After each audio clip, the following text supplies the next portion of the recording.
Jesús González Maestro, que además hace gala de su nombre, maestro, es lo que es él. Es profesor en la Universidad de Vigo, especialista, es teórico de la literatura, especialista en teoría teatral. Son innumerables los estudios, las monografías, las ediciones, las traducciones que ha hecho de obras no solo de teatro, sino también de otros géneros, y además es especialista en Cervantes, en el teatro del Siglo de Oro. Y qué más deciros, es editor de una revista teatral. Os invita a todos a que participéis con vuestras publicaciones allí, las recibirá con mucho gusto. Y también es el director de publicaciones de la Academia del Hispanismo, o sea que tenemos una auténtica autoridad, pero es un ingenio, como se decía en el siglo XVII, de la palabra. Ha decidido desnudar esta charla de cualquier tipo de tecnología y de tal, y quedarse con su verdadera joya, ¿no? Con su tesoro, que es... Así es como a mí me sedujo, profesionalmente hablando, y también en los afectos, que es sobre todo a través de la palabra, que es el arma, en nuestro castellano, el arma más maravillosa que tenemos, y que aquí desde esta escuela intentamos inculcaros a todos. Así que os dejo con él, vamos a disfrutar muchísimo. Maestro, sí, estamos aquí, en tus manos. Vamos a intentarlo. De cualquier manera, muchas gracias a todos vosotros por dedicar vuestro tiempo, porque en este mundo hay muchas cosas que hacer antes que oír hablar a alguien, ¿no? Pero ante todo estoy muy contento, muy feliz de estar en una institución como la RESAZ. Nunca había estado, es la primera vez. Y cuando uno hace algo por primera vez siempre debe prestar mucha atención, sobre todo cuando va a hablar de un tema como sexo y política en algunas obras clave del teatro trágico español. Entonces, muchas gracias por la invitación, Yolanda, muchas gracias a todo el equipo de la RESAZ y a todos vosotros por dedicarme vuestro tiempo. Ojalá no os arrepintáis mucho dentro de 40 minutos, procuraré no alargarme más allá de 40 minutos, porque lo que no se discute no se sabe. Quiero decir que si alguien habla y se marcha, hace un desdoro a la gente. Uno debe someter lo que dice a la consideración de los demás, y que los demás después mantengan una relación dialéctica con lo que se habla. Quiero decir que soy más partidario de la dialéctica, que implica una confrontación, que el diálogo, que implica un consenso. Es decir, no soy partidario del diálogo, soy partidario de la dialéctica. Soy persona que toma partido por las cosas, evitando los compromisos, que suelen limitarse al verbo. Es decir, que cuando se piensa, cuando se interpreta, se piensa y se interpreta contra alguien. Pensar e interpretar es siempre pensar e interpretar contra alguien. Para estar de acuerdo no hace falta abrir la boca, basta obedecer. Bien, entonces lo que voy a decir aquí es un conjunto de reflexiones sobre las que varias personas hemos estado trabajando y de las cuales yo voy a dar una interpretación más. Se podrá estar de acuerdo o no estar de acuerdo, eso es lo de menos. Eso suele ser con frecuencia un estadio emocional. El que quiera estar de acuerdo con algo, lo mejor es que entre en una ideología, en un gremio, en una secta, en una religión, donde todos están de acuerdo y donde todos piensan lo mismo. En la sociedad esto no es posible. En la sociedad entramos siempre en un terreno de enfrentamientos, de confrontaciones y de luchas, a través de las cuales a veces la razón prospera, pero la razón casi siempre prospera de forma pacíficamente violenta. Es decir, las razones no se imponen siempre con los brazos cruzados. A veces las razones hay que imponerlas a bofetadas, porque no hay otra salida, ¿no? Esto es así. Es decir, podemos mirar para otro lado, pero la gente no solo se entiende hablando, se entiende peleándose, en muchos casos. No es una invitación a la guerra, pero es un reconocimiento de la realidad del mundo en el que vivimos. Bien, entonces hablemos de sexo y de política en algunas obras claves o de referencia del teatro trágico español. Entonces, no voy a definir el sexo porque somos mayores de edad y todos sabemos lo que es. Pero sí voy a definir el concepto de política que voy a manejar. No la política, sino el concepto de política que voy a manejar. La política es la administración de la libertad. O dicho de otra manera, que es casi lo mismo, la administración del poder. Tenemos libertad hasta donde tenemos poder para ejercer esa libertad. no es que nuestra libertad termine donde empieza la del otro, porque seguimos sin saber dónde está la libertad, porque ¿dónde termina la del otro? La del otro termina cuando no puede defenderse. Es decir, que nuestro ámbito de poder corresponde con nuestro ámbito de libertad. En el mundo salvaje la libertad es ilimitada, hasta donde llega la fuerza del animal más salvaje, pero por fortuna no vivimos en un mundo salvaje, aunque nuestra sociedad experimenta una extraordinaria nostalgia hacia lo salvaje. A veces la gente se recrea en formas de vida primitiva, pretérita, pero solo para jugar, y luego vuelve de nuevo a la civilización. Bien, pero la política es la administración de la libertad, es la administración del poder, del conjunto de posibilidades que tiene el ser humano para imponerse a los demás. Y en esa confluencia de libertades, en esa lucha de las mutuas libertades individuales y colectivas, se desenvuelve la vida de los seres humanos. Esto naturalmente el teatro lo refleja a cada paso, desde sus orígenes en Grecia hasta bueno, las últimas obras de teatro que vosotros estáis haciendo, componiendo, interpretando, realizando, ejecutando, dirigiendo. Es decir, siempre se va a plantear el tema de la libertad y la libertad como política. No voy a confundir, no quiero confundir política e ideología, son dos cosas completamente diferentes. La ideología es el conjunto de creencias, de supersticiones, incluso de mitologías, pero básicamente de creencias, que identifican a determinados grupos sociales en su lucha contra otros grupos sociales. La ideología es una cuestión de grupo. No hay ideologías limitadas a una sola persona, eso no sería una ideología, eso sería un dialogismo o un monólogo exterior. Es decir, la ideología requiere un grupo en funcionamiento, con intereses históricos, sociológicos, prácticos, económicos, siempre inmediatos. Pero la política es otra cosa, la política es una organización de libertades, una organización de ideologías, una organización de poderes en constante movimiento. Estos elementos están, insisto, muy presentes en el teatro. Por supuesto, el sexo y la política. Y son determinantes en muchísimas cosas que tienen lugar.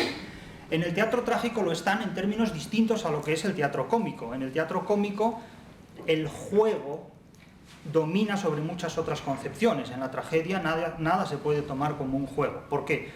Porque ahora conviene definir lo que es la tragedia. No voy a definir la tragedia, sino el concepto de tragedia que voy a manejar yo en esta charla.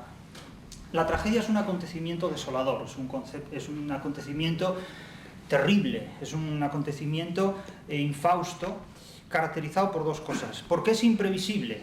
Porque no se ve, no se puede anunciar una tragedia. Y porque una vez que ha ocurrido, es irreversible. Es decir, es imprevisible y es irreversible. Es imprevisible porque si una tragedia previsible no es una tragedia.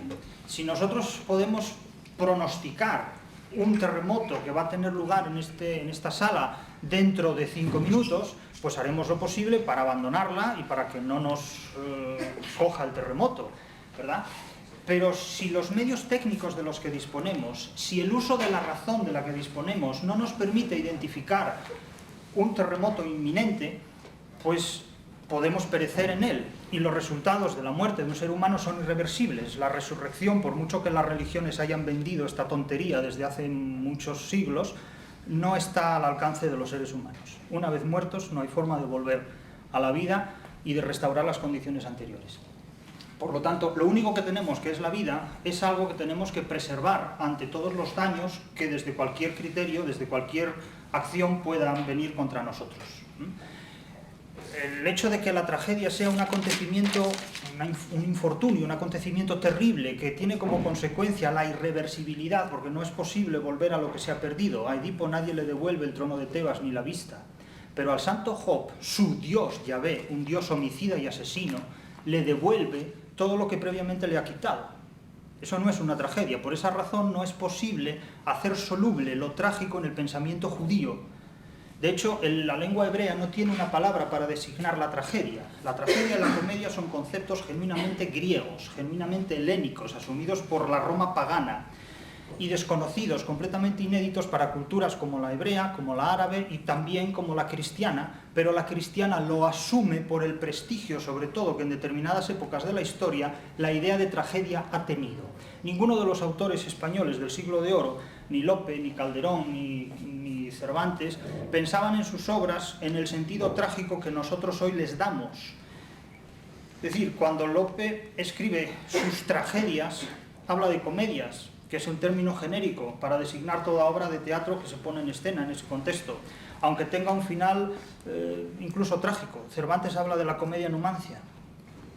Lo mismo Calderón con sus obras. Solo la generación de los trágicos de 1580 piensa en sus tragedias, que son tragedias completamente artificiales, tragedias de receta, tragedias aristotélicas de preceptiva, tragedias hechas para los eruditos, para los escolásticos casi de la época, es decir, infumables. Eso no lo podía ver ningún tipo de público, no lo aguantaban más que los académicos, entre comillas. Los académicos hay que entrecomillarlos siempre. Y sobre todo cuando se habla de teatro. De tal manera que, en fin, la tragedia, insisto, es un concepto genuinamente pagano. La literatura, de hecho, es también un concepto genuinamente pagano. No voy a hablar ahora de los orígenes de la literatura, de la genealogía de la literatura, pero sí quiero decir una cosa. La literatura nació, creció y se desarrolló en un área intervenida, en un área geográficamente no intervenida por Dios. Y esto es muy significativo. ¿Qué quiero decir con esto? Que la literatura nació en Grecia, pero no nació en Palestina, en el actual Israel. Quiero decir que allí donde Yahvé gobernaba no había literatura, había otra cosa. Es decir, había plegaria, había textos religiosos, pero no literarios. Y la literatura no es religión. Es decir, nuestra idea de literatura es una idea completamente griega y helénica. Y nació al lado del teatro. Pero no es judía, no es hebrea, no es árabe tampoco. Son culturas que no mantienen con la literatura buenas relaciones. Piénsese que textos como la Biblia o el Corán no fueron nunca interpretados por sus contemporáneos como literarios, sino como textos sagrados. Es como textos que solo pueden interpretarse como dice el sacerdote, como dice la casta clerical.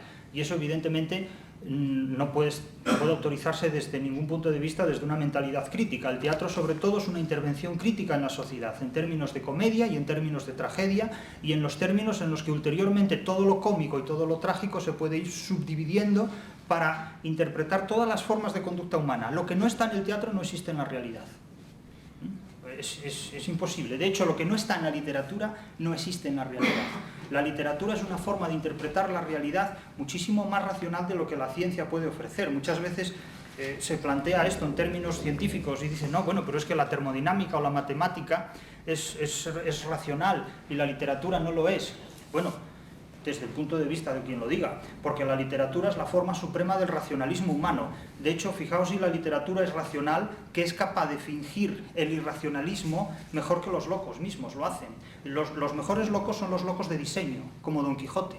Es decir, es un personaje que finge el papel de loco durante toda la obra impecablemente, hasta tal punto que sabe preservar su locura de posibles agresiones que la pongan en duda, que la pongan en cuestión. Es decir, los mejores locos son aquellos que saben interpretar el papel de locos mucho mejor que cualquiera de vosotros, que cualquier actor profesional sabe interpretar el papel de cuerdo. En definitiva, es decir, los locos más peligrosos son aquellos que fingen su locura o que fingen su cordura y nos hacen dudar de la una y de la otra, como es el caso de Don Quijote, por ejemplo. Pero la literatura es de un racionalismo extraordinario. ¿Por qué? Porque es capaz de montar cosas como el surrealismo, que aparenta una sinrazón, pero es un irracionalismo de diseño. Todo lo que ha hecho Dalí, todas las puestas en escena del teatro surrealista, el público de García Lorca, tiene un fundamento racional detrás de todo eso para expresar unas pulsiones y unos impulsos irracionales de una determinada manera. ¿Cuál? Aquella que en la época podía sobrevivir a las imposiciones de la censura. No solo hablamos de censura cuando hablamos de franquismo, es decir, la República y la residencia de estudiantes ahora se nos presenta muy liberal, pero en la España de 1910, 1920, en fin, aquí todos jugamos a ser muy liberales, pero a ver quién podría demostrar libremente o impunemente su homosexualidad en aquellos tiempos, de cualquier manera, aunque fuera incluso en la residencia de estudiantes. Quiero decir que presentar en una obra trágica como El Público una serie de inquietudes que tuvieran carta de interpretación no era posible usando el racionalismo entonces imperante. Había que buscar una forma de racionalismo más sofisticada y esa solo ofrecían determinadas vanguardias como por ejemplo el surrealismo. Todo este inciso para plantear la cuestión siguiente. El sexo y la política en el teatro español del siglo de oro deben ser considerados, y vamos a hacerlo desde lo que la filosofía del materialismo filosófico de Gustavo Bueno llama el espacio antropológico. ¿Qué es el espacio antropológico? Vamos a distinguir en el espacio antropológico 3 dimensiones, que las voy a anotar aquí por si alguien las quiere tener en cuenta. Son 3. Vamos a utilizar términos geométricos, son de Gustavo Bueno estos términos. El eje circular, el eje radial y el eje angular. Aquí empieza lo académico, veréis cómo me tenéis que poner entre comillas. Pero bueno. ¿Qué quiere decir lo circular, lo radial, lo angular? Las relaciones circulares, por utilizar el término geométrico, designan las relaciones sociales que mantienen los seres humanos entre sí. Es decir, nosotros ahora estamos manteniendo, digamos, relaciones circulares. Estamos en una sala donde hay un individuo que está exponiendo una serie de ideas a otros que después le van a criticar o ya lo están criticando ahora mismo. Cuando vamos al médico mantenemos relaciones circulares, utilizamos articulaciones sociales, cuando vamos a los tribunales de justicia, cuando vamos a la universidad, cuando mantenemos relaciones comerciales, es decir, son actividades que se desarrollan dentro de las diferentes etapas que mantiene, digamos, una vida social. Son las relaciones que mantienen los seres humanos entre sí. Naturalmente, las relaciones sexuales son relaciones circulares. No hace falta insistir en esto. Y las relaciones políticas también. Porque el ser humano, como el propio Aristóteles definía, es un animal político, es un animal que razona. Las hormigas pueden mantener relaciones naturalmente sexuales y sociales, pero no políticas. Es decir, las hormigas no tienen un tribunal de apelaciones, no tienen un ministro de justicia, no tienen un ministro de educación, no se sabe si por fortuna o no, pero digamos que no lo tienen, no lo tienen. Nosotros sí. Vamos a dejarlo así. Son relaciones circulares, políticas, sociales. Las relaciones radiales designan en este contexto las relaciones del ser humano con la naturaleza, con las realidades que no son humanas pero que están ahí. Por ejemplo, las fuentes de energía, el petróleo, los minerales, el agua, el viento, es decir, aquello que está en la naturaleza y que necesitamos para vivir. Es decir, necesitamos los árboles, necesitamos las plantas, necesitamos todo aquello que de alguna manera, sin ser humano, forma parte del espacio humano, del espacio antropológico y que está en la naturaleza. ¿De acuerdo? Pensad que para los antiguos lo radial era muy importante porque consideraban que el arte era una imitación de la naturaleza. Aristóteles, la definición que Aristóteles da de literatura, desconociendo esa palabra, es el arte que imita mediante el lenguaje, de la misma manera que la pintura imitaba la realidad a través de los colores y las formas. Es decir, los antiguos consideraban que el arte era una imitación de lo que estaba dado en el mundo. Esto para los antiguos era una referencia fundamental. Hoy día, después de los alemanes, hemos sustituido la realidad por la imaginación. Y esto es muy peligroso, porque podemos imaginarnos que pertenecemos a una raza superior, por ejemplo. La realidad dice que no, pero no me importa si mi imaginación es más poderosa que la realidad. Por eso hay que tener mucho cuidado, no con los alemanes, sino con el romanticismo. Aunque, bueno, lo dejo así también. La influencia de lo radial, la influencia de la naturaleza en el arte, insisto, es fundamental. ¿Qué ocurre con el eje angular? Este es mucho más inquietante todavía, hasta aquí tortitas y pan pintado, lo que viene ahora. El eje angular designa las relaciones del ser humano con las entidades luminosas, metafísicas, religiosas, mágicas, extraordinarias, contactos con dioses, este tipo de cosas, ¿sí? Este tipo de cosas que algunas civilizaciones prohíben discutir, porque hiere la sensibilidad de la gente. Es decir, se respetaría en este caso la sensibilidad de los brujos, chamanes, hechiceros, etc. Bien, esto costó mucho desterrarlo de la vida social en la que hoy podemos vivir, y aún así emerge programas de videntes que echan las cartas, y que etcétera, etcétera, y que lamentablemente nunca aciertan el número de lotería para que dejen de retirarse de ese tipo de vida televisiva, ¿no? Es decir, el eje angular designa básicamente las relaciones que el ser humano mantiene con entidades luminosas, religiosas, dioses, divinidades, etc.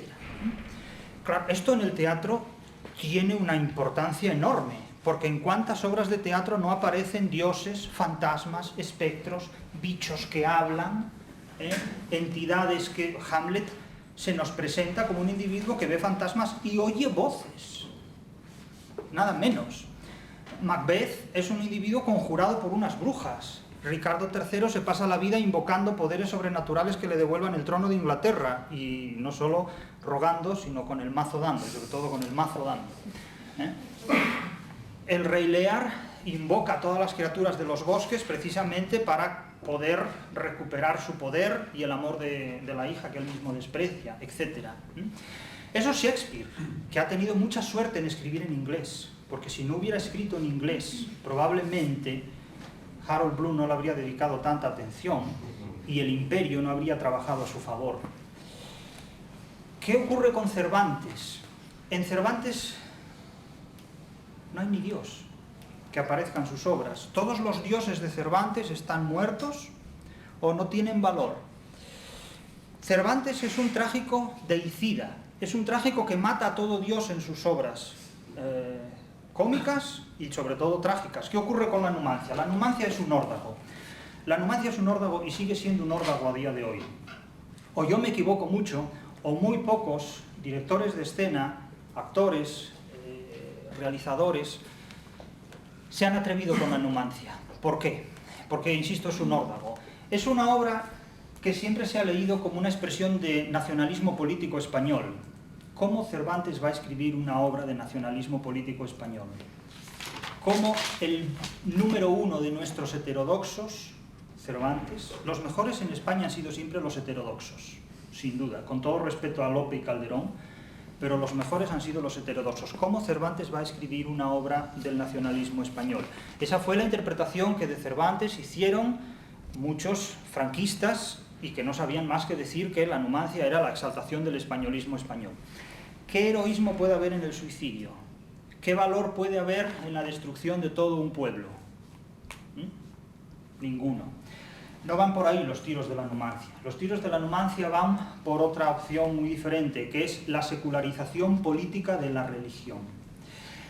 Tradicionalmente en la tragedia, el ser humano se enfrentaba al destino impuesto por los dioses, un destino que limitaba su libertad, porque la libertad del ser humano venía determinada por la libertad de los dioses. ¿Esto qué quiere decir? Pues quiere decir lo que se dice. Es decir, el ser humano no tiene libertad. El ser humano no tiene capacidad para organizarse políticamente, porque la organización política del ser humano se debe a la gracia de Dios, se debe a los dioses. El ser humano no tiene competencias para organizarse por sí mismo, para organizarse políticamente. Tiene que hacerlo a través de Dios. Tiene que tener una cita con el eje angular, con el eje que lo conecta con la divinidad. Y eso, claro, lo gestiona ¿quién? Una casta de sacerdotes, por supuesto. ¿Cómo no? La democracia no. La democracia es sobre todo el eje circular. El ser humano organiza la vida política al margen de dioses, de fes y de creencias metafísicas. Pero esto costó mucho.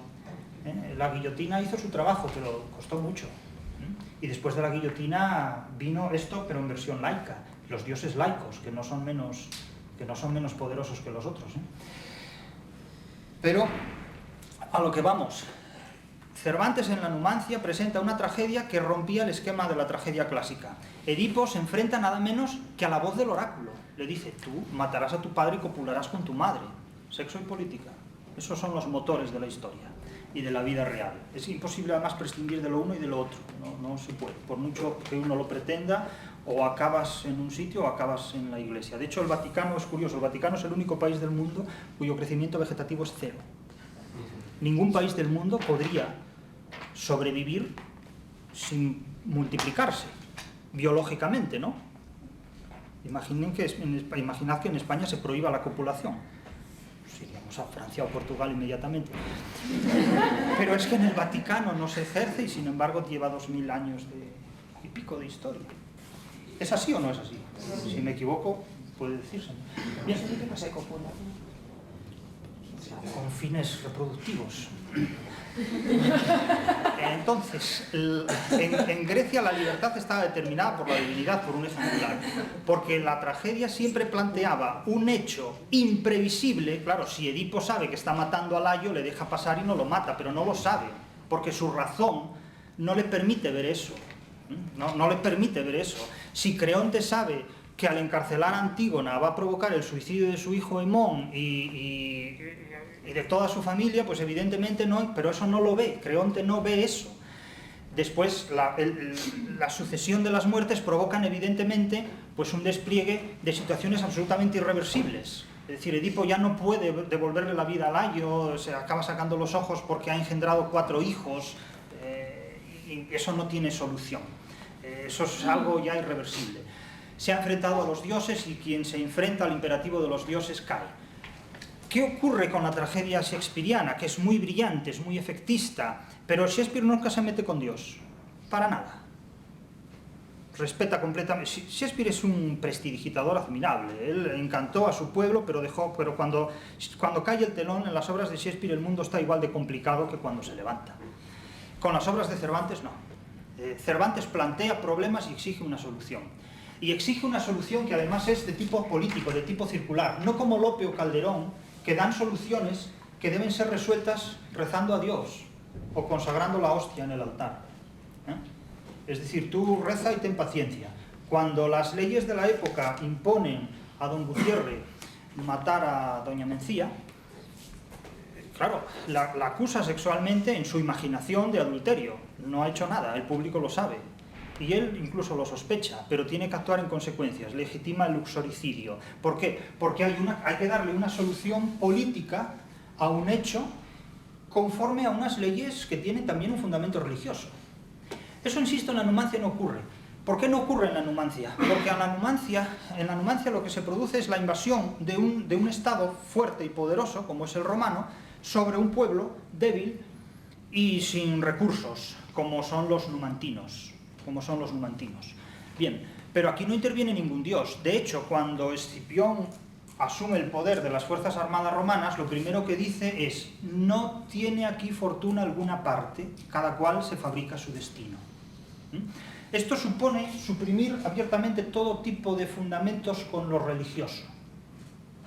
De hecho, los numantinos hacen rituales y hechicerías, y Corinto le dice a Corabino, Moranto le dice a Corabino, le dice: tú no tienes por qué creer en hechicerías ni nada, que no importan estos agüeros. Resucitan un cuerpo muerto que no dice más que evidencias, y se desmitifican completamente las creencias. Es decir, Cervantes es el primero que seculariza la tragedia. Y no solo la seculariza, que es un tema que nos importa en este contexto, sino que además convierte a los protagonistas de la tragedia no en aristócratas, sino en gente humilde, común y corriente. Es la primera vez en la historia de la tragedia que el protagonista de lo trágico no es un aristócrata, sino un ser común y corriente. Un hombre y una mujer común y corriente. Y es la primera vez, además, que las mujeres después del teatro griego, como en muchas obras del teatro griego, la mujer tiene una capacidad y una independencia que no volvió a tener nunca después, porque además, he de decir una cosa, el pensamiento de izquierdas con la mujer hasta ahora mismo ha sido tan represor como el de derechas. O sea, la Revolución Francesa, la mujer era una estatua también, era la imagen de la razón, pero nada más. Es decir, en la numancia las mujeres son las que toman la decisión final, porque esto se ha comentado hasta la saciedad, no es una idea mía ni mucho menos. Los hombres dicen: no, nosotros como somos menos que los romanos, vamos a enfrentarnos a ellos y vamos a morir matando. Y claro, las mujeres dicen: ¿y nosotras qué? ¿Después qué? ¿Vamos a ser pasto de violaciones y de saqueo? Pues hay que buscar otra solución a esto. Y los tíos razonan, usan la razón y dicen: bueno, pues entonces la única opción que nos queda aquí es la destrucción de nuestras vidas y nuestras pertenencias, y que el botín de los romanos sea igual a cero. En definitiva, quiero decir que la voz de la mujer en Cervantes es muy escuchada. Lo mismo esto, cualquiera que lea las novelas ejemplares, El Quijote, verá que la mujer tiene un peso específico que en la sociedad del siglo de oro era inédito. Cervantes es un escritor profundamente racionalista y absolutamente secular y laico por todas partes, pero absolutamente por todas partes. Ninguna obra como la Numancia está tan en la vanguardia de lo que va a ser después la tragedia moderna como ella misma. Es decir, solo hay un autor con posterioridad a Cervantes, que es el alemán Büchner, el jacobino Büchner, que murió a los 20 y poquísimos años, y que escribe Boyce, que es otra tragedia también, donde los protagonistas son gente humilde y donde el pensamiento laico ocupa completamente todo lo que el pensamiento religioso entonces se imponía. En Cervantes no hay fantasmas, no hay misterios, no hay númenes ni entidades extraordinarias. Es más, hay toda una fumigación de este tipo de cosas, hay toda una desmitificación de este tipo de acontecimientos. Mientras que, insisto, en Lope de Vega, en Calderón de la Barca, lo circular se impone como una ley fundamental, las leyes de la política, pero basada siempre en una ley metafísica, en una divinidad cuyo delegado en la tierra es el rey. Bien. ¿Qué ocurre en Lorca? Lorca es un grandísimo autor que tenemos en nuestra literatura y en nuestro teatro. Pero Lorca no es tampoco lo que parece a simple vista. Lorca no es un autor feminista, ya de entrada. Esto ya lo digo abiertamente. Un autor feminista no escribe obras de teatro donde las mujeres se matan por copular con un hombre, como La casa de Bernarda Alba. O como Yerma, que ante la desesperación de no ser fertilizada por un tío lo mata. Es decir, hay otras soluciones antes que el homicidio. ¿Qué ocurre con Lorca? Lorca es un autor que detesta la política. Detesta la política. Detesta todo lo que tenga que ver con la política, con la civilización. Lorca es alguien que vive después de Nietzsche, después de Rousseau, que vive, no diré en consonancia con Freud, que fue el mejor novelista que tuvo el siglo XX. El gran error de los filólogos es leer a Freud como un médico, cuando los médicos leen a Freud como lo que es, un novelista. No, Freud escribió novelas extraordinarias, como La interpretación de los sueños, y son cosas estupendas. Primero porque se lo tuvo que inventar todo. No hay nadie que sueñe sueños tan coherentes y tan bien organizados para terminar siempre en lo mismo. O sea, Freud es un novelista extraordinario. En mi opinión debería haber sido premio Nobel de literatura, porque escribió una excelente literatura. Claro que si uno se lee eso como si fuera verdad, pues acaba mal, muy mal. Porque del sexo no hay que hablar, hay que hacer lo que hay que hacer y ya está. Exacto. Entonces, ¿qué ocurre? Que Lorca es un autor que rechaza todo lo que tenga que ver con la política y luego todo lo que tenga que ver con una religión, por supuesto, teológica, pero no con lo luminoso, no con lo luminoso. Lo luminoso es aquello que hacia lo que se atribuye, aquello a lo que se atribuyen determinados poderes o creencias o efectos sobrenaturales. Nuestra vida cotidiana está lleno de elementos luminosos. Todos nosotros hemos creído alguna vez en alguna piedra, en algún fetiche, en alguna moneda, en algún objeto, en alguna prenda, pues no sé, porque nos ha traído buena suerte o buen recuerdo. Es decir, otra cosa ya es que uno vaya amarrado a una piedra porque le trae buena suerte o porque se dedique a adorar, pues no lo sé, un pedrusco porque se siente identificado con una determinada mitología. Eso ya es otra cosa. Pero hay gente que adora árboles y que hace juramentos políticos al lado de árboles.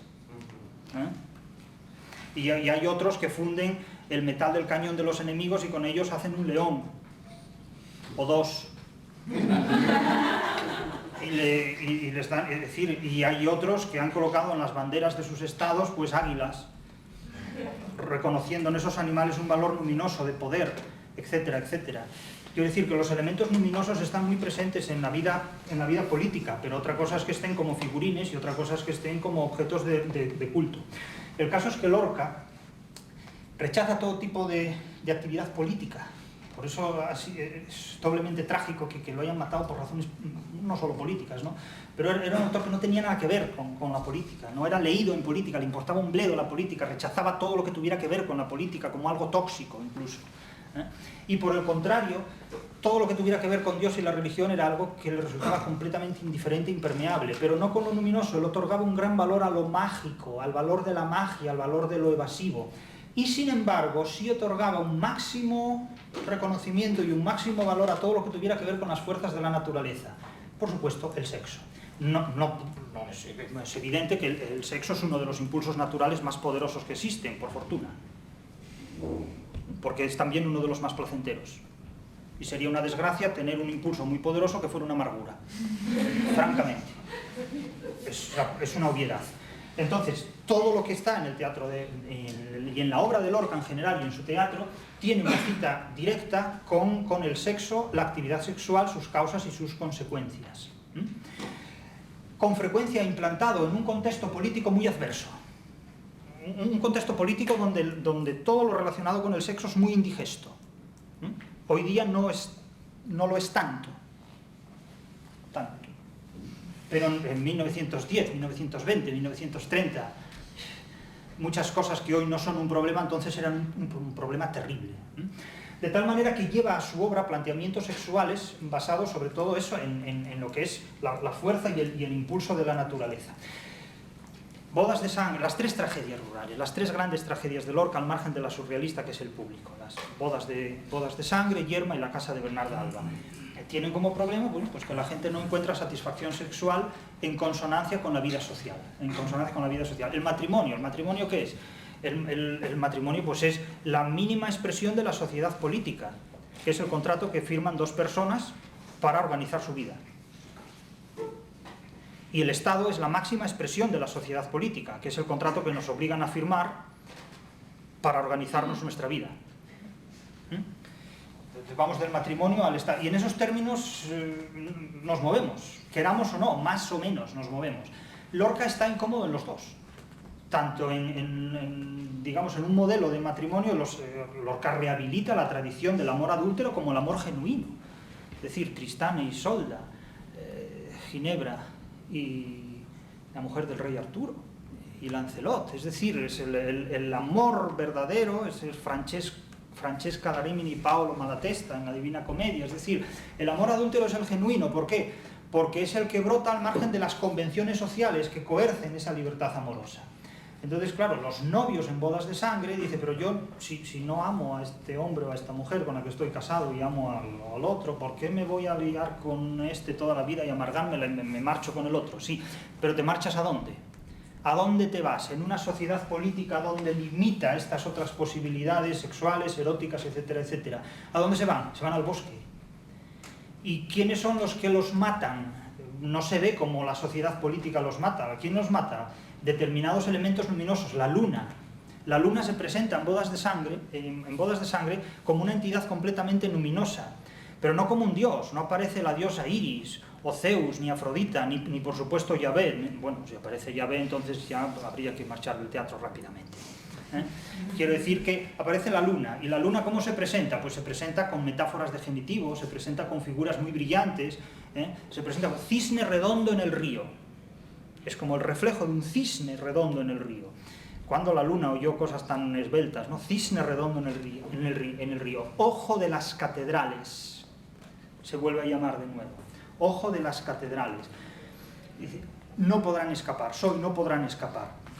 Y luego prosiguen los otros versos cuando señala la luna deja en el aire abandonado un cuchillo, queriendo ser acecho de plomo, quiere ser dolor de sangre. Son todo metáforas de genitivo. Acecho de plomo, dolor de sangre, cisne redondo en el río. Es decir, claro, toda esa poeticidad remite a elementos luminosos. La luna jamás en su puñetera vida va a ser un cisne redondo en el río. Ya quisiera, ¿no? Es imposible. Esa imagen modernista del cisne asociado a un contexto terriblemente dramático como va a ser esto, es decir, el Eros y el Tánatos que tantas veces se ha dicho. Bueno, hoy por fortuna la gente puede hacer esto porque hay leyes de divorcio, simplemente el adulterio, que es lo que Nietzsche definía como la corrupción, no la corrupción del matrimonio, sino que el matrimonio era la corrupción del adulterio, decía Nietzsche, en definitiva. También decía que el matrimonio existía solo porque existía la prostitución y el adulterio, si no el matrimonio no existiría. Claro que después de esto cualquiera mantiene su cabeza en su sitio, porque todos quedamos fatal. Pero eso lo decía Nietzsche, no yo. Bien.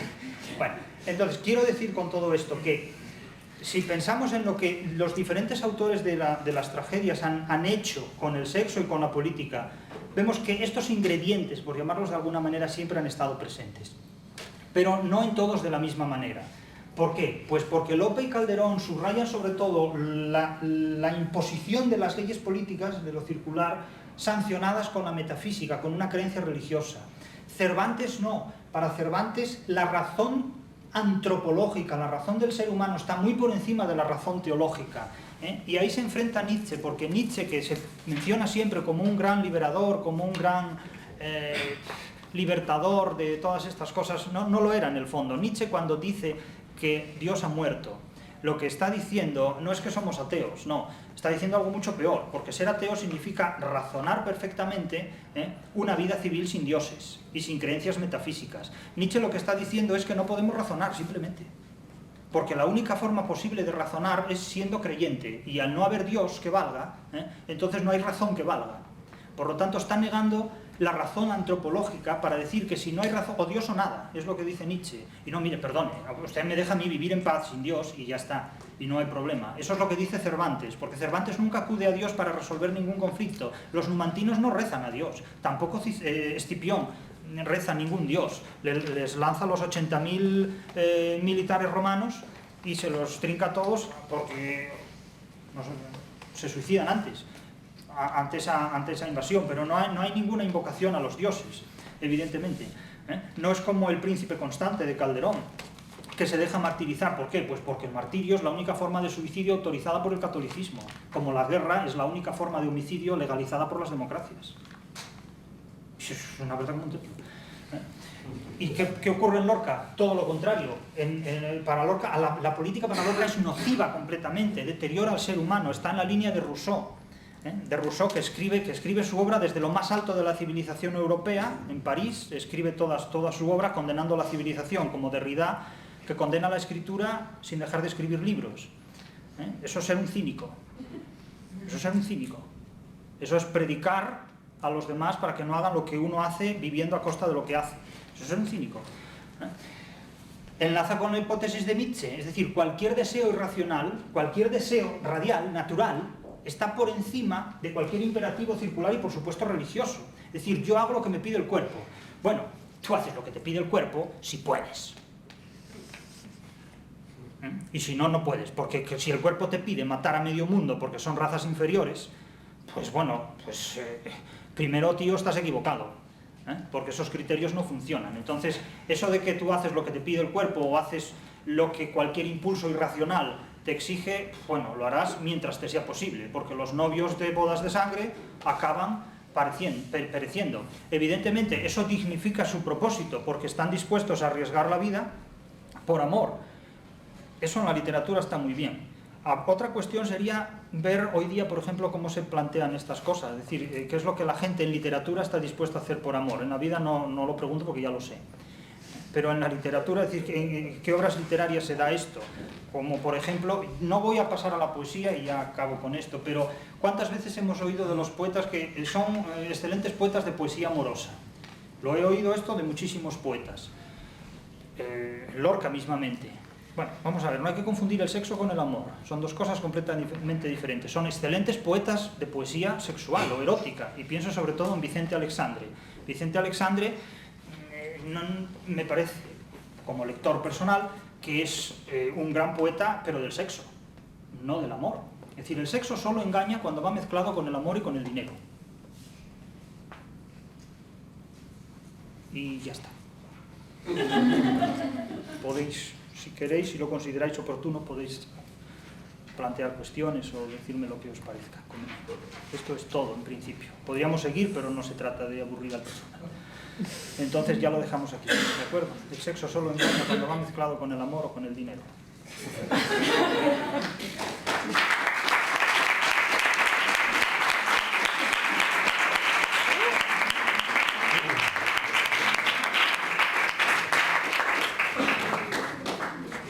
Podéis plantear las cuestiones o las preguntas que queráis al profesor Jesús González Maestro. Incluso aunque no tenga que ver directamente con la charla. Quiero decir, del tiempo de que dispongáis, si queréis, podemos tener una tertulia desenfadada.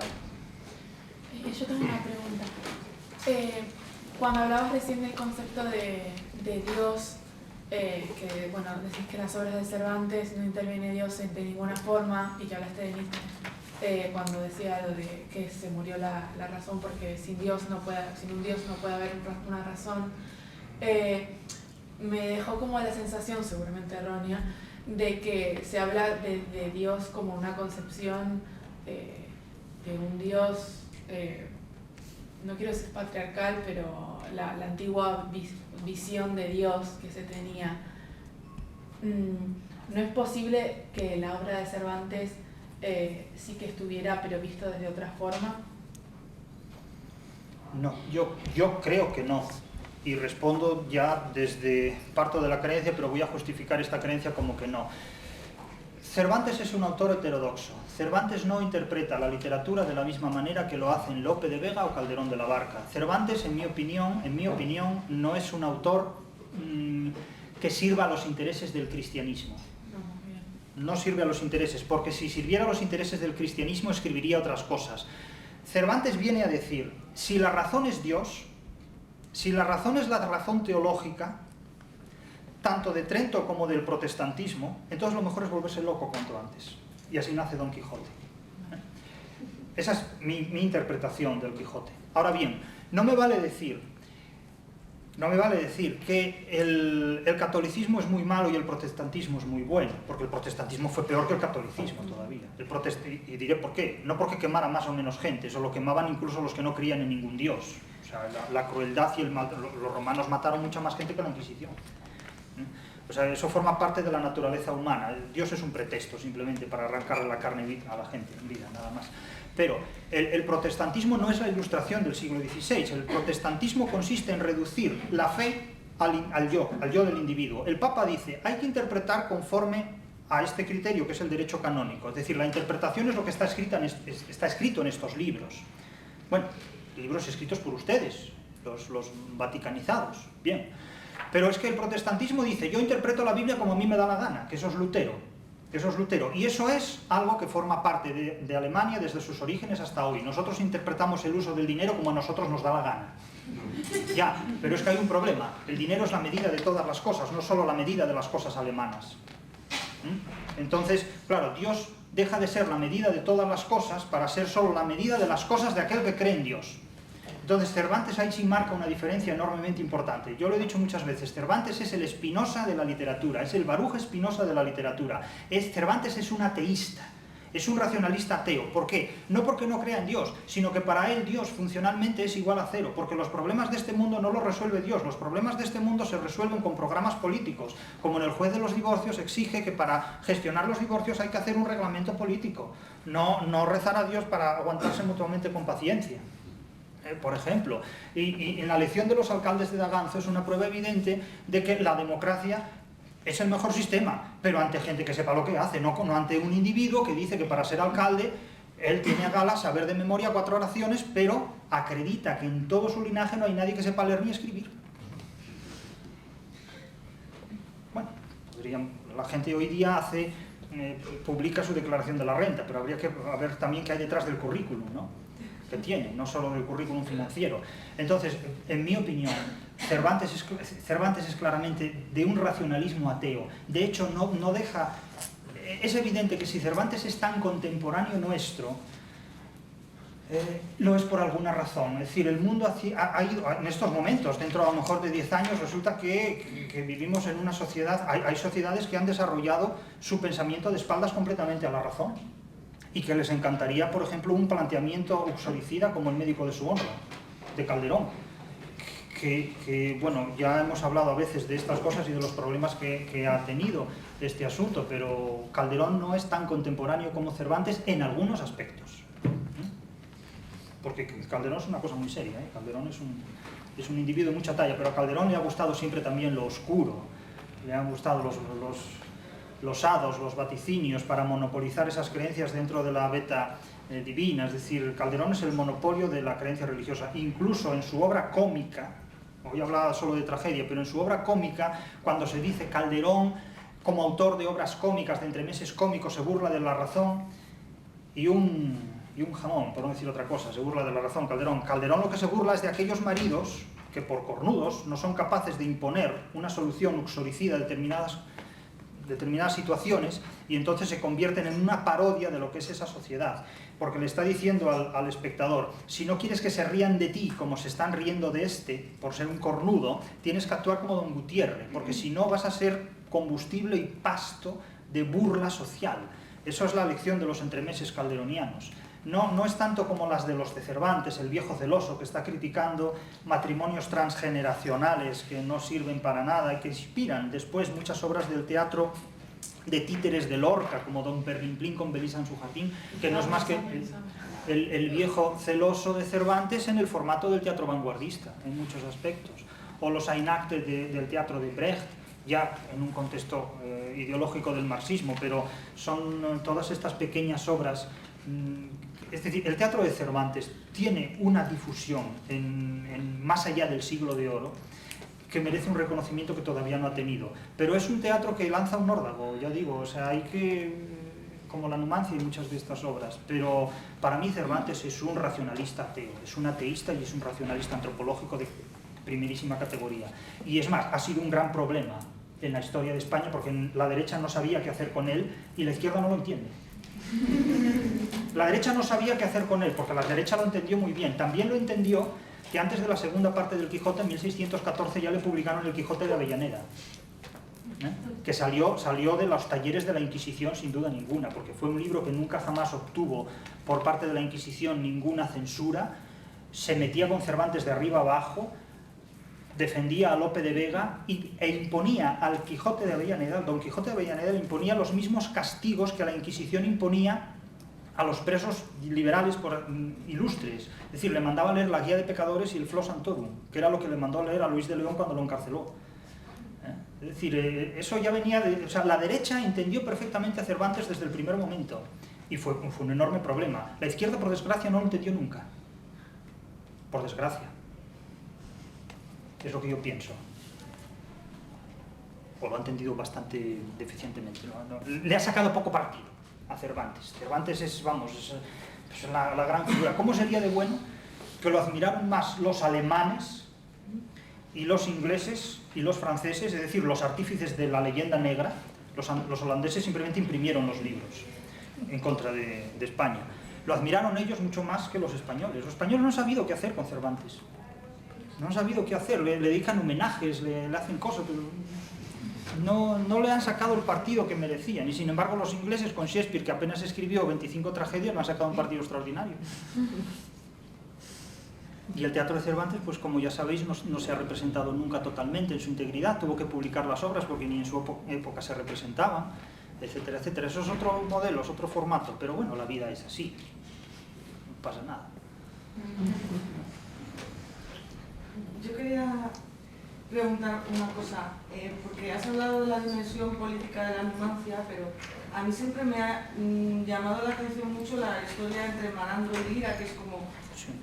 Y me gustaría saber si puedes analizar algún tipo de sexo relacionado también con el hambre en ese contexto. Esa es una historia de amor. Es una historia de amor llevada hasta el final de la vida, porque él atraviesa las líneas enemigas para darle de comer a ella y para darle de comer un trozo de pan y se muere. Realmente se muere. Entonces, claro, esa es la historia de amor contenida en la obra. En la Numancia no hay sexo. El sexo no es el motor, digamos, como puede serlo en Bodas de Sangre o incluso en otras obras del siglo de oro como El médico de su honra o Las bizarrías de Belisa o cualesquiera de ellos. La Numancia es una obra muy trágica, pero dentro de esa experiencia trágica hay una historia de amor a la que además se le ha prestado muy poca atención, incluso en los comentarios académicos que se han hecho sobre ella, y sin embargo lo es en primera línea, y probablemente sea, estoy tratando de recordar, pero debe ser la única historia de amor que hay entrevesada en todo ese proceso. Y desde luego es un amor que termina en la muerte, pero si no existiera esa escena probablemente diríamos que la Numancia está desertizada de ese foco, pero es probablemente la particularización que hay. Luego hay otras escenas como la imagen de la madre que amamanta prácticamente a un niño muerto, que volvemos a ver en las divinas... en Luces de Bohemia de Valle Inclán, con la madre que tiene... Esa escena está, vamos, en toda la historia de la humanidad, desde las guerras púnicas hasta Sarajevo, con la madre con el niño muerto en brazos, realmente.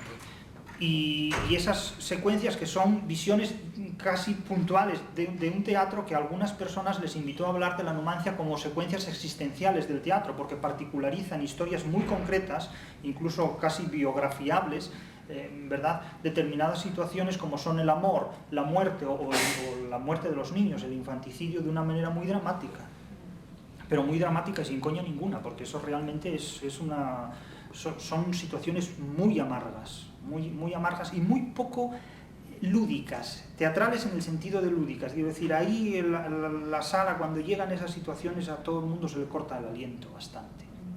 Porque morir por amor es algo que se ha teatralizado mucho, pero cuando viene la cosa de veras, cuando uno está en un gueto, cuando uno está en un campo de exterminio, cuando uno está en un cerco, los grandes temas de los que hablaba Borges, que eran el viaje, la búsqueda, la muerte de un dios y la ciudad sitiada. Nosotros, por fortuna, no hemos vivido ninguna situación de esas, pero el ser rehenes de una fuerza que te oprime, ¿qué haces en una circunstancia de ese tipo?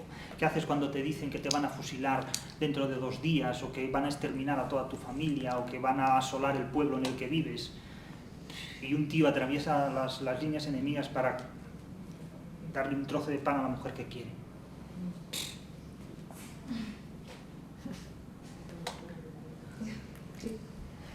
Has dicho antes que Lorca no era feminista. Para mí no. Bueno, no sé, yo no sé si era feminista o no, pero desde luego en su obra y en sus personajes veo mujeres que se rebelaban contra la opresión Sí. y contra su tiempo, aunque igual la única salida que les quedaba era el suicidio o la huida. Sí, pero seguramente sí veo sí. feminismo en su obra y mucho. Pero ese feminismo está en los autores griegos también. Ya, pero sigue estando en Lorca. Sí, pero no es un autor feminista que se ha hecho de él, en mi opinión, ¿eh? En mi opinión no, porque un feminismo radical nunca aceptaría que una mujer se matara por un hombre. Ahora, claro, el feminismo, como todo, tiene gradaciones y tiene negociaciones. Ahora, un autor machista no es, evidentemente, no es Calderón. O sea, Lorca no va a matar a ninguna mujer, no va a ser partidario de eso. Pero el teatro de Lorca y toda la obra de Lorca es la exaltación del hombre. Lorca lo que admira es el hombre, es la imagen del hombre. Pepe el Romano, todos quisiéramos ser como Pepe el Romano, no como somos. Es a lo que voy, es lo que quiero decir. Y además, Lorca no defiende los derechos de la mujer. Si Lorca defendiera los derechos de la mujer, les daba una solución a las hijas de Bernarda. Las hijas de Bernarda están desesperadas porque no pueden copular con un tío. Esta es la razón. Yerma está desesperada porque no encuentra un tío que la fertilice, un tío que la haga madre. Claro, hoy día esto, por fortuna, tiene otras soluciones que no pasan por el homicidio. Por fortuna. Pero Lorca no plantea ninguna solución. Lorca plantea quejas. Y es muy razonable plantear quejas. Sí, pero Cervantes, aparte de quejas, plantea soluciones inasequibles en su época. Pero ya digo, Lorca no tiene inquietudes políticas. A Lorca no le podemos pedir soluciones. Lorca no es un político, Lorca es un dramaturgo. Y es un dramaturgo que ha expresado muy bien y muy inteligentemente muchas cosas inasequibles en nuestro tiempo y también en el de él. Ahora, hacer de él un autor feminista, yo creo que mejor empezamos por otros. ¿Y qué solución aportaría usted a las personas? O sea, yo no la podría decir porque se está grabando esto. A Adela, ¿cómo solucionamos su problema si no es matándola? No, pero Stalin decía que la muerte es la solución de todos los problemas. La muerte de él fue la solución de los mayores problemas. Es decir, cuando la solución de algo pasa por matar a una persona, eso difícilmente puede aceptarse como una solución. Pero es que no había más opciones. Es cierto, pero cuando la solución de algo pasa por el homicidio, quiere decir que hemos cometido muchos errores que nos han llevado a esa situación. Eso es lo que yo pienso. O sea, yo no le restaría méritos al feminismo lorquiano, pero Lorca en quien piensa es en el hombre, no en la mujer. Y creo que él no me dejaría mentir. Es decir, a Lorca lo que le gustaba era el hombre. Y veía en la mujer una forma de presentar muchas de sus inquietudes, cosa que luego fue razonablemente aprovechado por el feminismo, en cierto modo, sí, es cierto, pero Lorca no es un autor feminista. No es un autor feminista. De la misma manera que Cervantes no es un autor católico, aunque haya escrito una obra como el Persiles, donde lo primero que hacen los peregrinos cuando van a Roma es ir a un lupanar. Es decir, la literatura es un territorio muy hábil para considerar que todo el mundo esté contento con ella. Pero si se me permite la expresión, diré que la literatura en sus bellezas es muy cabrona. Con el Quijote todo el mundo está contento, pero de lejos, por si acaso muerde. Y con Lorca también, pero Lorca, a Lorca lo que le gustan son los hombres, no las mujeres.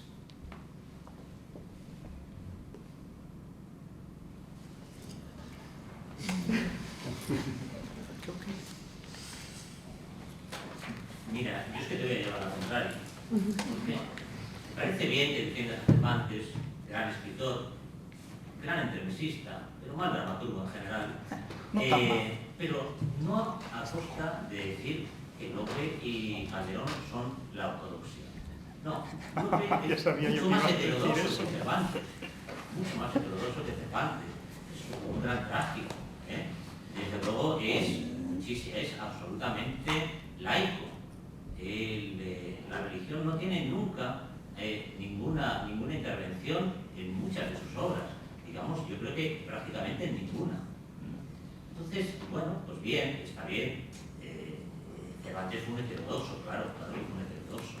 Pero Lope también. Sí, y yo creo que, no. por lo menos al mismo nivel,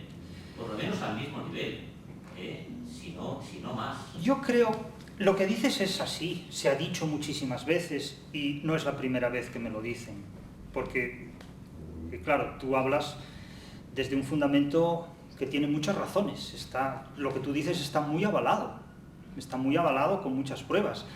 Lope fue objeto de censura inquisitorial en muchísimas ocasiones, lo mismo Calderón. Quiero decir que no eran individuos que gozaran de las mayores libertades en su época, porque no era una época de libertades. Pero es evidente que, en mi opinión, y esto ya es una opinión, Lope era básicamente un hombre de teatro. A él lo que le interesaba era la vida, el teatro, el dinero y, digamos, podemos decir que también el sexo con toda libertad. Pero se movió como pez en el agua en una sociedad contrarreformista. Entre comillas, si quieres, pero se movió muy bien. Y no se movió bien. Yo creo que sí. Vamos, es que lo que hizo... Lo que intentó le salió mal todo. Bueno, pero mira cómo... Por su vida y por su literatura. Pero mira cómo le salió a Cervantes. Es que a Cervantes no le salió una cosa derecha. Y Calderón, bueno, Calderón ya era hasta un cortesano, incluso. Calderón ya realmente era un cortesano. Ahora, claro, la complejidad de la vida de todos estos autores y de toda su obra, como en el caso de Lorca, es muy grande.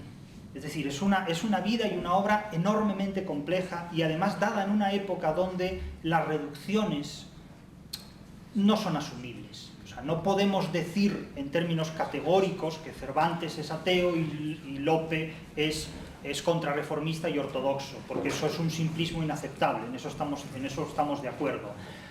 Pero si enfrentamos dialécticamente unos y otros autores, hombre, Lope es Lope y tiene su sitio. Claro, Cervantes, que fue un mal dramaturgo, es la lucha permanente con ese tema, es una lucha permanente con ese tema. Evidentemente fue un mal dramaturgo en su época porque no triunfó, pero es que tampoco triunfa Mahler como director de orquesta, tampoco triunfa Beethoven como sinfonista en su momento hasta más tarde. Es decir, que a veces el público al que uno se dirige necesita más tiempo. Ahora, lo que tú dices es algo que yo no puedo rebatir. Evidentemente no lo puedo rebatir porque no se puede identificar a Lope con la ortodoxia porque eran rivales. Pero las obras que escribe, de la misma manera que las novelas ejemplares de Cervantes, sí son de una ortodoxia total. En muchísimos casos son de una enorme ortodoxia. Como el Cervantes novelista de las novelas ejemplares, que también lo es. Aunque ese es un cínico, porque lo que presenta lo desmiente detrás. Entonces, tienes razón, pero no te la doy más que en parte. Pero claro, es necesario que digas eso, porque si no va a parecer que toda la razón es mía y tampoco es así. Entonces, como cuando se habla del feminismo de Lorca, es decir, claro, es que Lorca es feminista. Bueno, sí, es feminista, pero si seguimos hablando del tema, pues es menos de lo que parece, pero no es que no podemos decir que no sea nada, tampoco, porque es que entonces, ¿qué nos queda de Lorca, no? Pero yo me permito la provocación, como veis. ¿Hasta qué punto consideras, biológicamente, entiendo tu conversación con nosotros, o hasta qué punto consideras el teatro de Cervantes a la altura de una novela dialogada como se considera a veces la Celestina? Bueno. Porque creo que a veces es una función literaria, y perdón también el comentario, compañeros que son dramaturgos de aquí, ¿no? Pero muchas veces esa visión del mundo de Cervantes, o sea, se hacen obras de teatro sobre el Quijote y no se monta justamente lo teatral de Cervantes. Es algo paradójico, se ven más montajes del Quijote que de los entremeses, ¿no? Quiero decir que dentro de ese juego es a veces hasta qué punto él escribe pensando en teatro o escribe pensando en novela. Hasta qué punto... Bueno, eso ya es... Ese nivel, ¿no? Es una cuestión de géneros literarios. Los géneros literarios son una deformación profesional del mundo académico, porque los autores que escriben obras ni saben de teoría de la literatura, por fortuna, ni les importa mucho, y los mejores autores pues han escrito de espaldas a la teoría de la literatura. Es decir, las mejores tragedias no se ocupan del clasicismo para nada, y las que se ocuparon del clasicismo fracasaron en 1580. Shakespeare no sabría nada de preceptiva, y Cervantes la sabía y además no la utilizaba, porque cuando dice que hay que usar la preceptiva para ir en contra de Lope de Vega, pero si tú Cervantes no utilizas la preceptiva para nada, escribes una novela que es un género que no tenía preceptiva, escribes entremeses que es un género que no tenía preceptiva, el menos aristotélico de todos eres tú. Entonces la cuestión de los géneros literarios es una visión retrospectiva que nosotros desde hoy, desde una época francamente moderna, aplicamos a los antiguos. Es decir, el autor de La Celestina, Juan Ruiz, lo confundo con el arcipreste Dique, Fernando de Rojas, el autor de La Celestina, pues los géneros literarios es una cosa que le da igual. Él venía de una familia de juristas, era un judío y quería explicar una disidencia frente a una sociedad que le toca vivir, y utiliza unas formas que son dialogadas. Si es novela, si es teatro, bueno, podemos discutir esto mucho, pero al final bueno, pues unos dirán que es novela y otros teatro, porque claro, no podemos matarnos aquí con ese tema. Lo único importante ante este tipo de debates, a mí me parece, es justificar con razones qué uso podemos hacer de La Celestina como novela y qué uso podemos hacer de La Celestina como obra de teatro. Quiero decir que no es que no haya verdades, no es eso. Hay verdades, pero tienen que ser razonadas conforme a determinados criterios que vayamos a manejar. Entonces, si determinadas personas hacen una excelente puesta en escena de La Celestina como obra de teatro, pues eso sí, vamos, es admirable. Si otros la convierten en un monólogo de un personaje, pues también. Es cierto que sobre el Quijote se han hecho numerosas versiones teatrales, la última, la de José Sacristán, que vimos en varios sitios, en Almagro y en otros lugares. ¿Qué ocurre con este caso? El Quijote es una obra de referencia permanente. Sin embargo, si hablamos de Los alcaldes de Daganzo o La casa de los celos, pues a lo mejor no se identifica eso con Cervantes. Entonces ya a veces es una cuestión ya de... No quiero decir publicitaria, pero sí, digamos, de reconocimiento social en ese contexto. Pero yo no daría más importancia a la teoría de los géneros literarios, a saber si esto es novela, si esto es teatro. Si alguien es capaz, si un conjunto de personas hacen una buena interpretación teatral del Quijote o de alguna de las novelas ejemplares del licenciado Vidriera, o lo que sea. Por ejemplo, el licenciado Vidriera, me acaba de venir a la mente ahora mismo, es una novela ejemplar cuya representación teatral sería excelente. Sería excelente, porque un tipo que se cree de cristal, bueno, ya sabéis lo del licenciado Vidriera, tiene mucho que ver con el sexo esto. Sabéis, el licenciado Vidriera es un individuo que se cree de cristal, pero ¿por qué? ¿Por qué? Pues porque en un momento dado sus compañeros de universidad deciden que vaya a ver a una cortesana que está en Salamanca. Entonces va a ver a la cortesana y la cortesana le da a comer membrillo. Y os parecerá muy inocente lo del membrillo, pero en el siglo de oro el membrillo era una cosa que cuando una mujer daba a un hombre a comer membrillo, pues ¿qué queréis que os diga? Y entonces este se comió el membrillo de la cortesana, ¿me entendéis?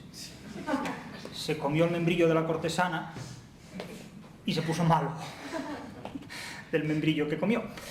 Y desde ese momento, bueno, se puso tan malo que enfermó y se puso malísimo. Entonces aquello no podía seguir así. La cortesana cogió miedo y huyó de allí, y cuando se recuperó, dijo que era de vidrio. Es decir, quiso mostrar la máxima indiferencia, la máxima frialdad, la máxima insensibilidad hacia el ser humano por culpa del efecto que le provocó el comerse el membrillo de la cortesana, dicho así, ¿no?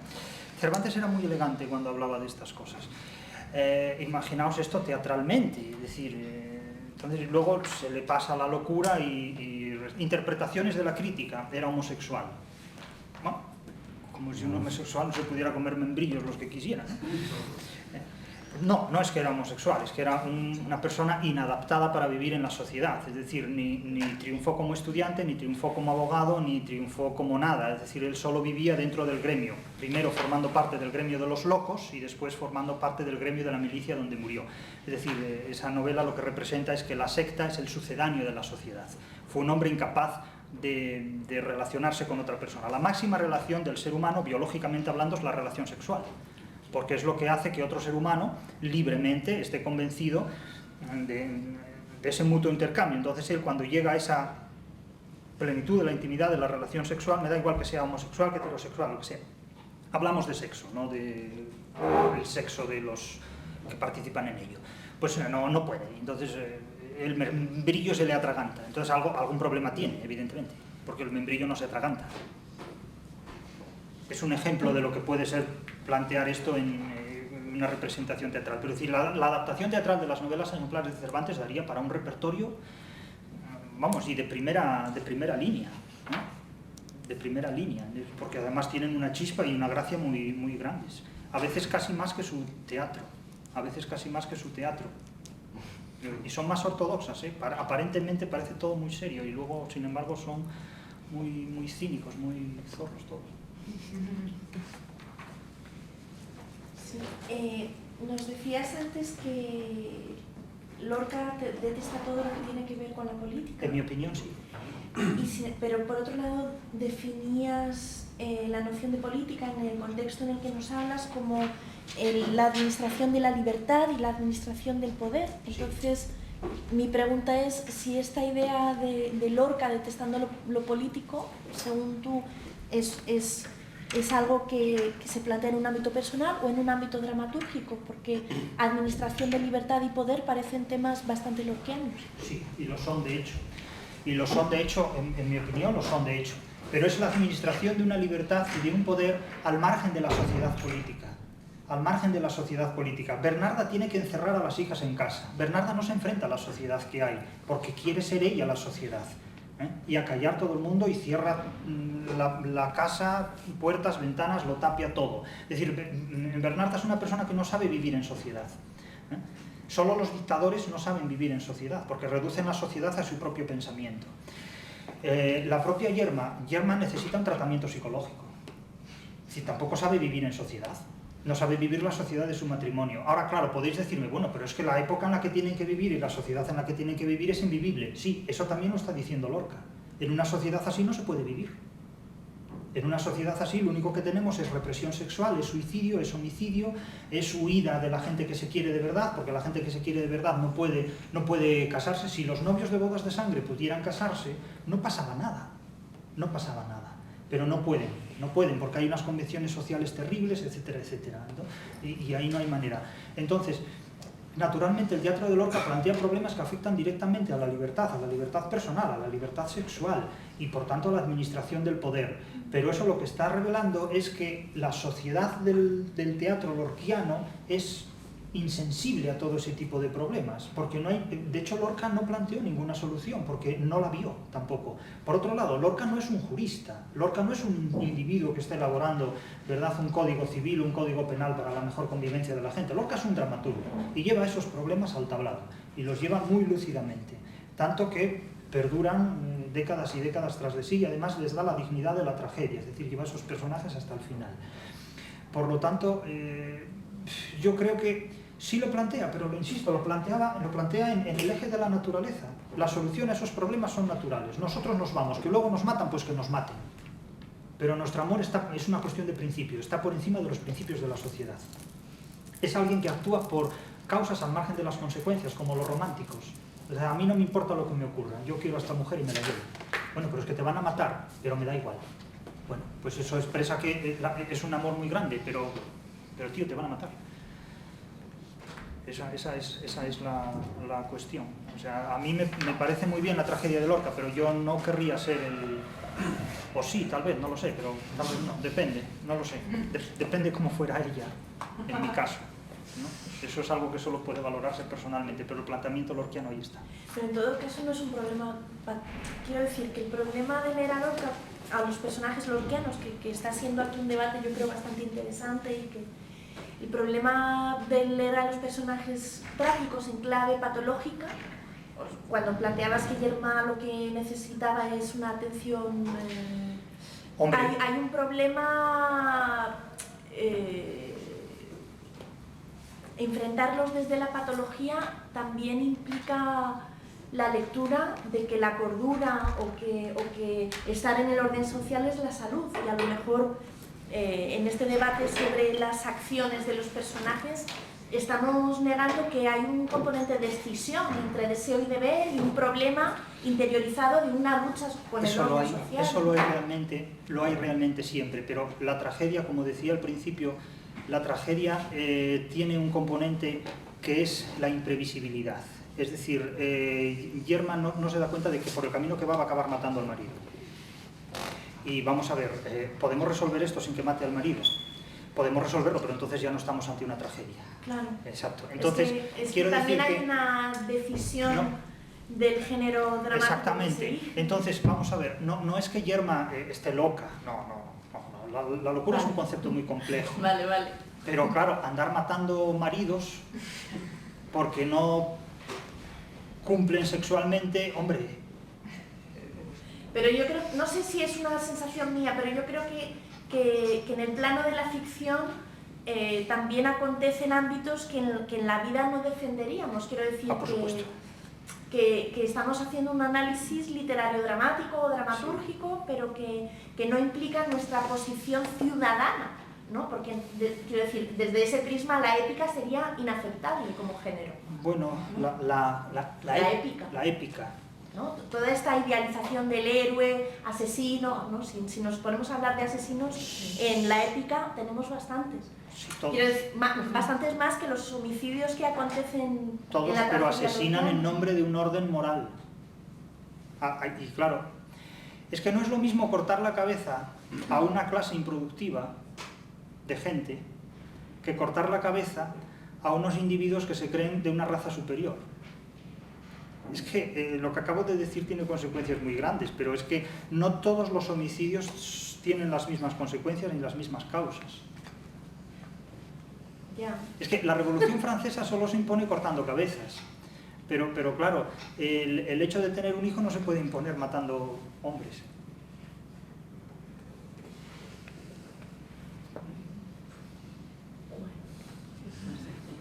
Creo que estaría monopolizando un debate que es mucho más amplio. Pero de hecho ocurre. Estamos encantados de estar aquí hablando, pero creo que son las... vale, no, es porque como él es el que tenía el problema de la hora, pero hagámosla, sí, por supuesto. En el contexto de lo trágico español, he echado de menos dos nombres, por afinidad también, el de Unamuno, gran pensador, peor autor teatral, y el de Valle Inclán. No sé, en este contexto de los tres ejes del espacio antropológico, ¿cómo usted interpreta estos dos autores, pensadores? Bueno, estos dos autores son evidentemente personas con unas preocupaciones políticas de primera categoría. Es decir, tanto Unamuno como Valle Inclán. Lo que ocurre es que en el caso de Valle Inclán, ha penetrado más en la interpretación de la literatura a través de visiones esteticistas. Primero desde el modernismo y después ya desde una teoría del esperpento que absolutamente lo ha invadido todo. Y ha llevado siempre a sus intérpretes al ámbito del formalismo. Pero claro, las formas guardan el fondo. Es decir, detrás de la teoría del esperpento, lo que hay es una interpretación de la idea de España que es impresionantemente amarga. es impresionantemente trágica, ¿no? Es decir, es la sistemática deformación de la civilización española, en definitiva, es decir, reducido todo a una expresión grotesca. Claro, aquí hay una originalidad formal impresionante que con frecuencia ha cegado a la mayor parte de los intérpretes porque lo único que buscaban era una interpretación de tipo esteticista y formalista, pero la teoría política objetivada en el teatro de Valle-Inclán es impresionante y me parece a mí que no ha sido tan estudiada como, digamos, su teoría estética, su formalización estética. En el caso de Unamuno es un autor que trabajó absolutamente todos los géneros, hasta el de la poesía ya muy tardíamente. Sus obras teatrales, casi sus novelas son obras teatrales también, es una absoluta correlación de fuerzas, casi podríamos hablar de personajes alegóricos. Pero es que Unamuno no es realmente un trágico. Unamuno es un existencialista y diré con toda franqueza que el existencialismo es la forma más vergonzosa del ateísmo, porque el ateísmo no es la negación el ateísmo es la negación de la idea de Dios, es decir, consiste en afirmar que todas las cosas tienen una explicación humana, pero no divina. Entonces se está negando la idea de Dios, la idea operativa de Dios, de un Dios con capacidad personificadora, voluntariosa e interventora. Eso es Cervantes. Eso es Cervantes. Eso es Aristóteles, porque Aristóteles habla de un motor primero que no es consciente ni siquiera que es un Dios, ese motor primero.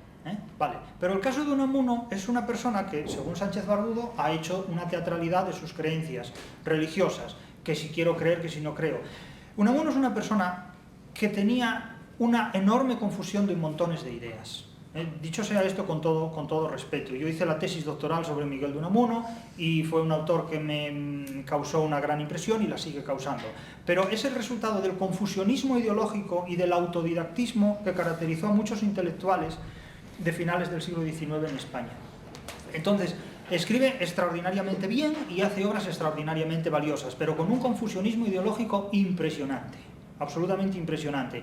Para mí es mucho más sólido el planteamiento político de un Valle-Inclán en sus obras, siendo más simple que el de Unamuno, habiendo sido más complejo y más dilatado en este punto. Unamuno, en definitiva, es un pequeño Shakespeare, es un teatro de pasiones humanas siempre determinadas por el existencialismo, donde el psicoanálisis se ha cebado. En el doble, en el otro y en los complejos de la envidia y de todos. Y luego, bueno, es casi más un teatro que tiene que ver incluso con la generación ya hasta del 14, porque es un teatro profundamente intelectual, en ese sentido. Para mí Unamuno no es un trágico. El sentimiento trágico de la vida es una exaltación de psicologismo, pero la tragedia está en lo irreversible y en lo imprevisible. Y Unamuno, bueno, disfrutaba enormemente en sus angustias, en sus agonías, porque si sarna con gusto no puede picar tanto. Y hizo de ello un artificio literario muy valioso.